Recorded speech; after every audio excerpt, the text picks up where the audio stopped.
Sentences, Clauses and Phrases, Part 3.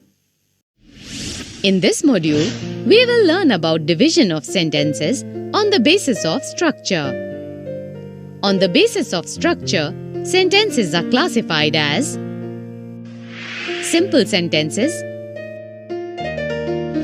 A simple sentence has only a single independent clause. So a simple sentence has single independent clause that stands by itself, and it expresses a complete thought. As you already know, clause is a group of words that contains a subject and a predicate.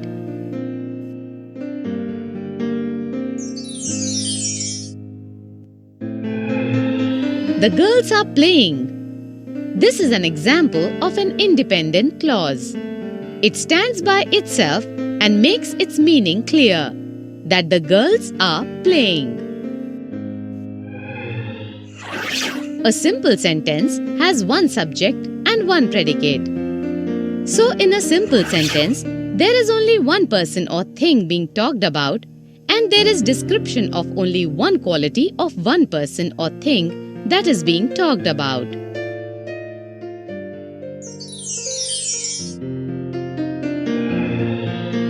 Hari is reading the book. Here, the subject is Hari and the predicate is reading the book. Hence, the sentence has only one subject and one predicate.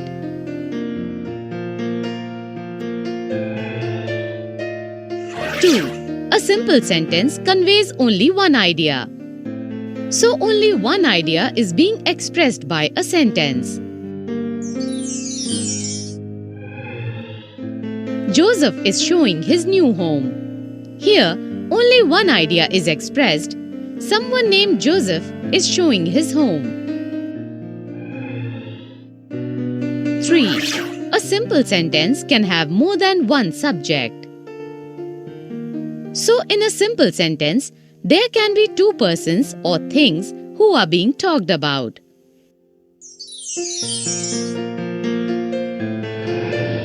Geeta and Seema are playing in the garden.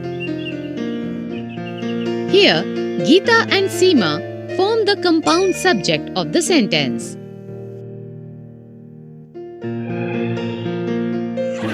A simple sentence can have more than one verb.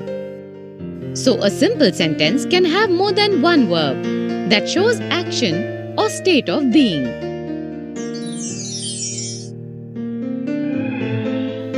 Amit is eating a burger and drinking cold drink. Here, eating and drinking are forming the compound verb of the sentence. Next type of sentence based on the structure is compound sentences. By definition, a compound sentence is made up of two or more independent clauses of the same importance, joined by a coordinating conjunction. So, a compound sentence contains two independent clauses, that is, clauses that stand by itself, that are joined by coordinating conjunctions or conjunctions that connect words, phrases, and clauses.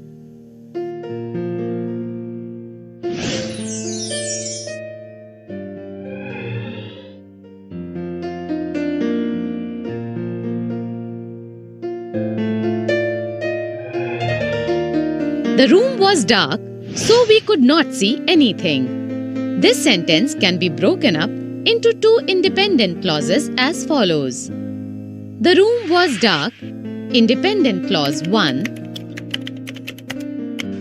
We could not see anything, independent clause 2. Here, both the clauses are joined by the coordinating conjunctions so,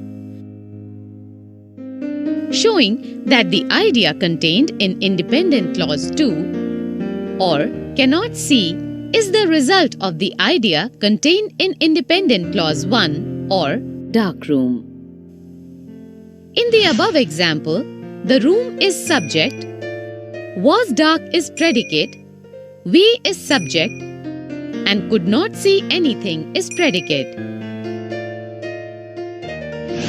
It is very important to note that a compound sentence has two or more main clauses and each clause contains a subject and a predicate. So a compound sentence, that is, sentence made up of two or more independent clauses of the same importance, joined by a coordinating conjunction, contains two or more main clauses with each clause containing a subject, that is, person or thing who is being talked about, and a predicate, that is, quality of person or thing being talked about. Next type of sentence based on the structure is complex sentences. By definition, a complex sentence is made up of an independent clause and one or more dependent clauses. So, complex sentence consists of an independent clause, that is, clause that stands by itself, and one or more dependent clauses, that is, clause that does not stand by itself. 1. Each dependent clause begins with a subordinating conjunction or a relative pronoun. So, in a complex sentence, each dependent clause or clause that does not stand by itself starts with a subordinating conjunction or conjunction that introduces dependent clause or a relative pronoun, that is, pronoun that marks a relative clause, subordinate clause that begins with a question word, example who, within a larger sentence. 2.